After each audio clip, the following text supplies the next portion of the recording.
परमेश्वर के लोगों,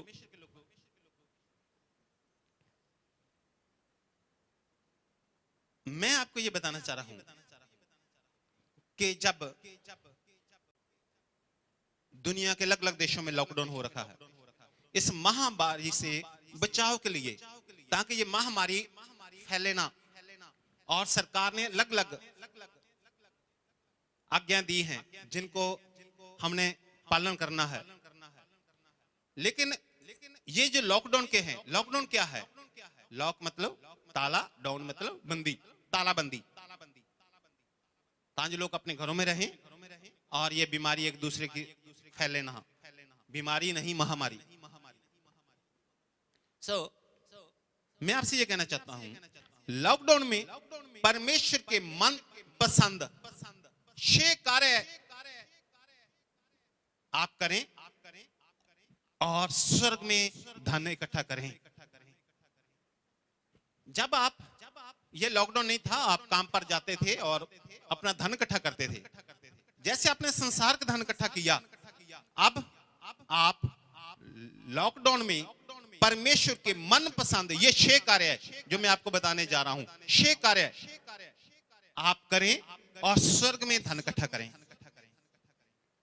वैसे तो स्वर्ग में धन इकट्ठा करने के और भी हैं कार्य।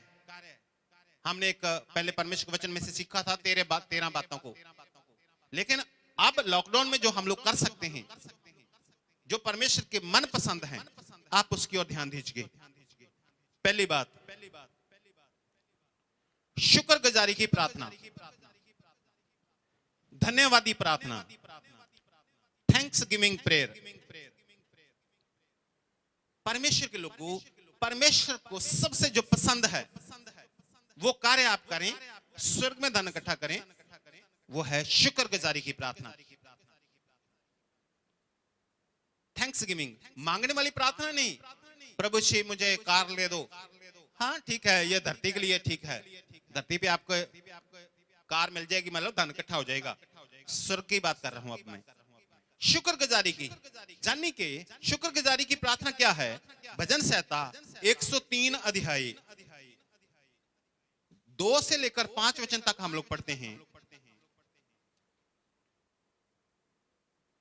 हे मेरे मन, यहोवा को धन्य कहे और उसके किसी उपकार को ना भूलना।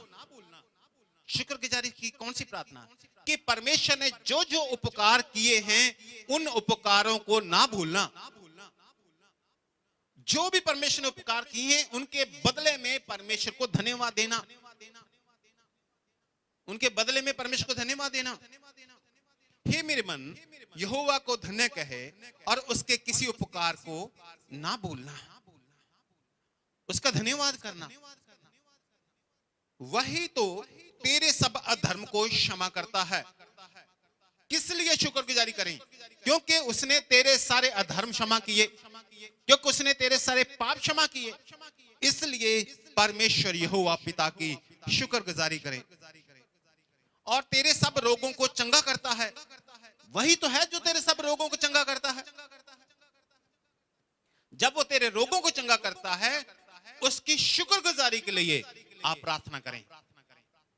धन्यवाद दीदी, परमेश्वर धन्यवाद, आपने मेरे अधर्म को क्षमा किया, मेरे पाप को क्षमा किया। धन्यवाद, आपने मेरे रोगों से मुझे चंगा किया। वही तो तेरे प्राण को नष्ट होने से बचा लेता है और तेरे सिर पर करुणा और दया का मुकुट बांधता है। वही तो है जो तेरे प्राण को नष्ट होने से बचा लेता है। इसलिए धन्यवाद करें, परमेश्वर जी आपने मेरी जान को, मेरे प्राण को नष्ट होने से बचाया, आज तक आपने बचा कर रखा, उसके लिए आपका धन्यवाद करता हूं। जब आप धन्यवादी की प्रार्थना करेंगे तो शुक्रगुजारी की प्रार्थना करेंगे, स्वर्ग में आप धन इकट्ठा करेंगे। और अब लॉकडाउन में आपके पास समय है, ज्यादा से ज्यादा आप ये 6 कार्य जो मैं आपको बताने वाला हूं, ये 6 कार्य ध्यान से सुनिएगा और ये 6 कार्य करें। धन्यवादी की प्रार्थना, वही तो तेरी लालसा को उत्तम पदार्थों से तृप्त करता है। परमेश्वर ने तुझे उत्तम उत्तम पदार्थ दिए, उन सब के लिए परमेश्वर का धन्यवाद करें। उन सब के लिए तुझे अच्छा घर दिया, अच्छा खाने के लिए दिया, अच्छा रहने के लिए दिया, अच्छा पहनने के लिए दिया। अब जो कुछ परमेश्वर ने आपको दिया, आपको गाड़ी दी, आपको जो भी आपको दिया, उन सारी बातों के लिए परमेश्वर का धन्यवाद करें, शुक्रगुजारी परमेश्वर का। हो सके तो आप अन्य भाषा में प्रार्थना करें। आसान आपको बता देता हूं,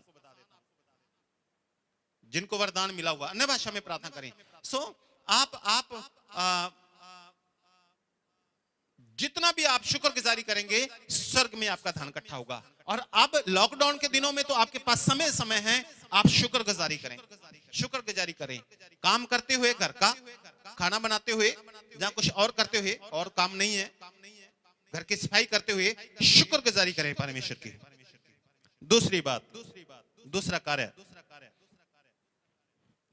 दूसरों के लिए, वे अन्य लोगों के लिए प्रार्थना करें तो वो नाश होने से बच जाएं। अगर आप दूसरे लोगों के लिए प्रार्थना करते हैं तो भी स्वर्ग में आपका धन इकट्ठा होता है। आप अन्य लोगों के लिए प्रार्थना करते हैं कि परमेश्वर जी लोगों को नाश होने से बचा। अय्यूब 42:10 में लिखा है, जब अय्यूब अपने मित्रों के लिए प्रार्थना की, परमेश्वर ने उसका दुख दूर किया। जब आप अन्य लोगों के लिए, आपके मन के अंदर है कि प्रभु जी देख कितने लोग मारे जा रहे हैं इस महामारी में, उन्हें बचाओ मेरे परमेश्वर जी। जब आपके अंदर इससे यह प्रार्थना निकलेगी, याकूब 5:16 में लिखा हुआ है कि एक दूसरे के लिए प्रार्थना करो कि तुम चंगे हो जाओ। जब तुम दूसरों के लिए प्रार्थना करोगे कि परमेश्वर जी उन्हें नाश होने से बचा, वो आपको एकमात्र सच्चे परमेश्वर तुझे जान जाएं और इस महामारी से बच जाएं, वो लोग उद्धार पाएं।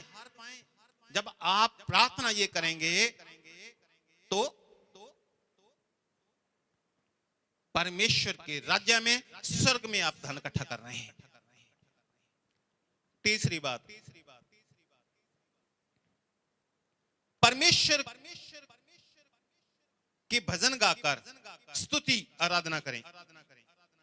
आप जितना समय आप दे सकें दें परमेश्वर को, परमेश्वर के भजन गाएं, स्तुति गाएं, आराधना करें परमेश्वर की। स्तुति और भजन गाने मतलब ये नहीं भजन बपतिस्मा ले ले, पापों को छोड़ दे, ऐसे वाले भजन नहीं। स्तुति और आराधना के, स्तुति आराधना परमेश्वर हम आपकी करते हैं। बहुत महिमा महिमा हो तेरी, महिमा महिमा हो तेरे, महिमा महिमा हो तेरी, महिमा महिमा हो तेरी, यीशु तेरी महिमा करता हूं मैं सर्वदा। आप परमेश्वर की महिमा के, यहोवा पिता की महिमा की, स्तुति के, प्रशंसा के आप भजन गाएं। दूसरा इतिहास 20 अध्याय और 22 वचन में लिखा हुआ है कि जब वे गाकर स्तुति करने लगे तो उसी समय परमेश्वर ने अपना काम शुरू कर दिया। यहां पर क्या था, एक परमेश्वर का राजा था योशापात, उसको बहुत बड़ी सेना ने घेर लिया था। दूसरा इतिहास 20 अध्याय और पूरा अगर 20 अध्याय पढ़ते हैं तो योशापात पर चढ़ाई कर दी थी। किसने? मोआबियों ने, अम्मोनियों ने और मुनियों ने, 3 राजे इकट्ठे होकर, और इतनी बड़ी भीड़ थी कि उनका बस नहीं चलता था। वो कहते हैं हमारा तो बस नहीं चलता, ना हमें कोई सूझता, हम क्या करें, लेकिन हमारी आंखें तेरी ओर लगी हैं। 20 अध्याय 12 वचन में लिखा है, तब परमेश्वर ने कहा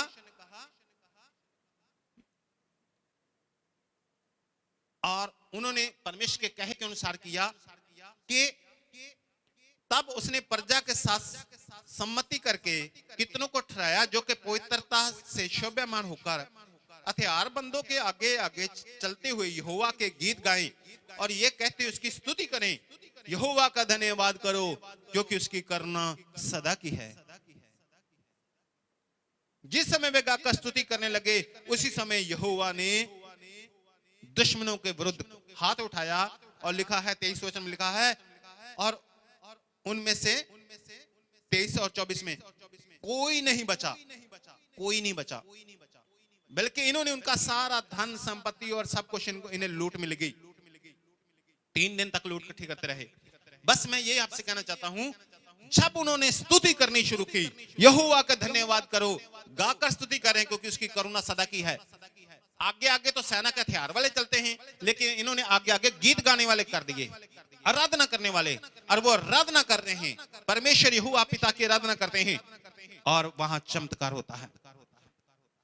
और जब प्रेरितों के काम में भी 16 अध्याय में भी 25 वचन में पौलुस और सीलास जब आराधना करते हैं तो परमेश्वर प्रसन्न होते हैं, और वहां पर भी चमत्कार होता है।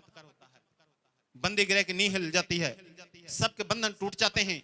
सो परमेश्वर के लोगों, परमेश्वर इस बात से प्रसन्न होते हैं जब उसकी आराधना की जाती है। परमेश्वर ने जब स्वर्गदूतों को बनाया और एक अभिषेक कर दिया लूसीफर का, जब आराधना करते थे परमेश्वर की, महिमा करते थे स्वर्गदूत। परमेश्वर ने अपनी प्रजा को गुणनवाद करने के लिए बनाया, परमेश्वर की स्तुति के महिमा के लिए बनाया है। सो परमेश्वर के लोगों, ज्यादा से ज्यादा परमेश्वर की स्तुति करें, भजन गाकर, काम करते हुए, चलते फिरते उठते बैठते परमेश्वर की स्तुति करें। अपने मोबाइल में, अपने टीवी पे लगाकर परमेश्वर की स्तुति करें। जैसे ही आप स्तुति करेंगे, आपका ये सोचें, स्वर्ग में आपका धन इकट्ठा हो रहा है और उसका फल स्वर्ग में तो मिलेगा, इस धरती पर भी उसका फल आपको मिलेगा। हालेलुया। चौथी बात, ये लॉकडाउन का समय है, परमेश्वर को प्रसन्न करने वाला कार्य करें और स्वर्ग में अपना धन इकट्ठा करें। चौथी बात, उपवास रखें, अपनी संसार की वस्तुओं के लिए नहीं, उसके लिए तो फिर आप रखेंगे तो वो धरती पर ही आप इकट्ठा कर रहे हैं, स्वर्ग में नहीं। प्रभु के प्रेम में बढ़ने के लिए, आत्मिक वरदानों के लिए उपवास रखें। प्रभु के प्रेम में बढ़ने के लिए उपवास रखें, प्रभु के साथ और अधिक संगति रखने के लिए उपवास रखें, आत्मिक वरदानों को पाने के लिए उपवास रखें। अगर आप ऐसा करेंगे तो आपका स्वर्ग में धन इकट्ठा होगा।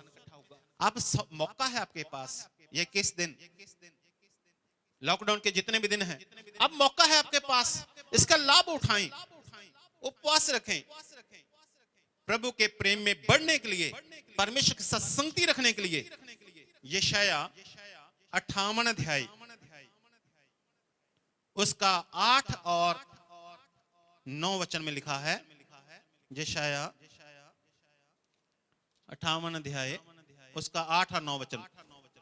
58 अध्याय में उपवास के बारे में बताया गया है कि उचित उपवास जो होता है वो क्या होता है। तब तेरा प्रकाश पो फटने के समान चमकेगा और तो शीघ्र चंगा हो जाएगा, तेरा धर्म तेरे आगे आगे चलेगा, यहोवा का तेज तेरे पीछे रक्षा करता चलेगा। तब तो पुकारेगा और यहोवा उत्तर देगा, तो दुहाई देगा और वह कहेगा मैं यहां हूं। अगर तुम उपवास रखकर विनती करता प्रभु से तो दुहाई देगा, परमेश्वर कहता मैं यहां हूं, तेरा प्रकाश पो फटने के समान चमकेगा, तो शीघ्र चंगा हो जाएगा, तेरा धर्म तेरे आगे आगे चलेगा, परमेश्वर का तेज तेरे पीछे रक्षा करता चलेगा, स्वर्ग में धन इकट्ठा होगा। ये मौका अपने हाथ से मत जाने दें, इस हानि के समय को भी लाभ में बदल दें।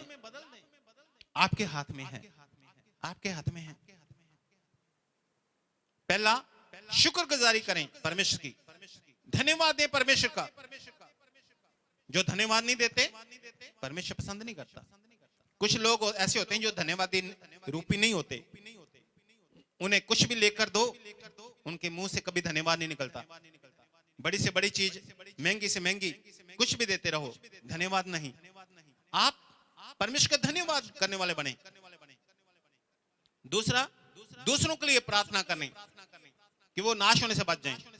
तीसरी बात, परमेश्वर की भजन गा, स्तुति और आराधना करें। चौथी बात, उपवास रखें, अपने लिए नहीं, प्रभु के प्रेम में बढ़ने के लिए, आत्मिक वरदानों के लिए। और पांचवी बात, परमेश्वर की पहचान में बढ़ने के लिए, आत्मिक उन्नति के लिए, प्रभु के और अधिक नजदीक जाने के लिए पवित्र बाइबल को पढ़ना। फिर से सुनिएगा, परमेश्वर की पहचान में बढ़ने के लिए, आत्मिक उन्नति के लिए, प्रभु के और अधिक नजदीक जाने के लिए पवित्र बाइबल को पढ़ना। कुछ तो ऐसे होंगे ये लॉकडाउन के दिनों में बाइबल को हाथ नहीं लगाया, मालूम नहीं बाइबल है कहां पर। ज्ञान मात्र के लिए नहीं कि इब्राहिम के बेटे का क्या नाम था, इब्राहिम की पत्नी का क्या नाम था,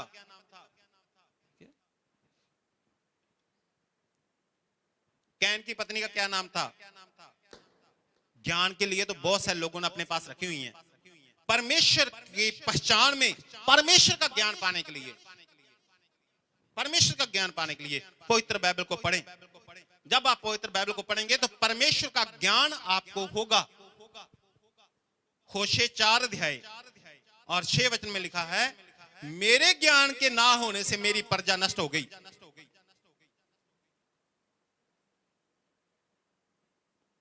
मेरे ज्ञान के ना होने से मेरी प्रजा नष्ट हो गई। यहां यह नहीं लिखा कि दशमांश ना देने से मेरी प्रजा नष्ट हो रही है, प्रार्थना ना करने से मेरी प्रजा नष्ट हो रही है। नहीं, ज्ञान ही नहीं है परमेश्वर का। क्या परमेश्वर को पसंद है, क्या परमेश्वर को पसंद नहीं है, यह ज्ञान। यह नहीं कि किसके बेटे का क्या नाम था, वो वाला ज्ञान नहीं। मेरा ज्ञान परमेश्वर कहता है, मेरा ज्ञान के ना होने से मेरी प्रजा नष्ट होगी। दानियल 11 अध्याय और उसका 32 वचन, दानियल 11 अध्याय और उसका 32 वचन। जो लोग अपने परमेश्वर का ज्ञान रखेंगे वे हजाव बांधकर बड़े काम करेंगे। हालेलुया। देखो होशे 4:16 में लिखा है, मेरे ज्ञान के ना होने से मेरी प्रजा नष्ट हो गई। और दानियल 11:32 कहता है, जो लोग अपने परमेश्वर का ज्ञान रखेंगे हया बांध का बड़े बड़े काम करेंगे। तो जो तो परमेश्वर का ज्ञान रखेंगे वो बड़े बड़े काम करेंगे, जो परमेश्वर का ज्ञान नहीं रखेंगे वो प्रजा नष्ट हो रही है। यशायाह 5 अध्याय 13 और 14 वचन में लिखा है, मेरे ज्ञान ना होने से मेरी प्रजा बंधुआई में जा रही है। तो ज्ञान कहां से मिलना है? परमेश्वर के वचन में से। परमेश्वर की पहचान में आप बढ़ोगे जब आप बाइबल को, वचन को पढ़ोगे। पवित्र बाइबल को पढ़िए, परमेश्वर उसके द्वारा आपसे बातें करेंगे, अपना ज्ञान देंगे। आप परमेश्वर का स्वभाव को समझेंगे। सबसे बड़ी बात, आप परमेश्वर का स्वभाव जानेंगे, क्या परमेश्वर को पसंद है और क्या नहीं है। और अब आपके पास समय है, आप यह सोचें आपको एक नया जीवन मिला है, एक नई जिंदगी मिली है। ये हजारों लोग मारे गए लेकिन तुम जिंदा हो। छठी बात, आपके मन में विचार, अच्छे विचार, अपने मन में अच्छे विचार करें। परिवार में अच्छी बातें करें, जैसे सेवा बढ़ाने के लिए, चर्च मिनिस्ट्री को बढ़ाने के लिए, चर्च में सेवा कार्य को करने के लिए, आज्ञाकारी उत्तम भेंटें के विषय जाने के, जैसे परमेश्वर के वचन में लिखा है कि परमेश्वर ने कहा, अगर आपने मन में सोच लिया कि मैं ये पाप करूंगा और आप लोग नहीं किया, तो भी आपके लिए वो लिखा गया कि आपने वो किया। अगर आप कर नहीं सके तो वो पाप, अगर आप मन में आ गया कि मैं ये चोरी करूंगा, आप चोरी नहीं कर सके, लेकिन परमेश्वर की निगाह में आपने चोरी कर ली, वो लिखी जाएगी।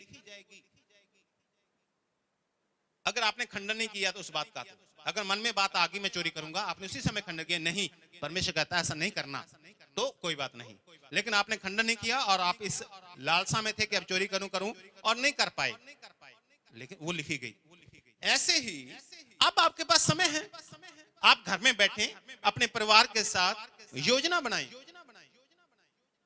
कि अब परमेश्वर मुझे नया जीवन दिया है, अब मैं चर्च में ऐसे सेवा करूंगा, अब मैं आगे बढ़ूंगा, अब मैं आज्ञाकारी बनूंगा, अब मैं सेवकाई को बढ़ाने में मदद करूंगा, अब जो लोग नाश हो रहे हैं उनको बचाने के लिए मैं काम करूंगा, अब मैं उत्तम बलिदान परमेश्वर को अर्पण दूंगा। मलाकी 3 अध्याय 16 वचन में लिखा है, जब परमेश्वर का भय मानने वालों ने आपस में बातें की तो परमेश्वर ने ध्यान धरकर उन बातों को सुना और वो सब लिखी गई पुस्तक में। हम लोग कहते हैं यादगारी की पुस्तक, वो यादगारी की पुस्तक में लिखी गई।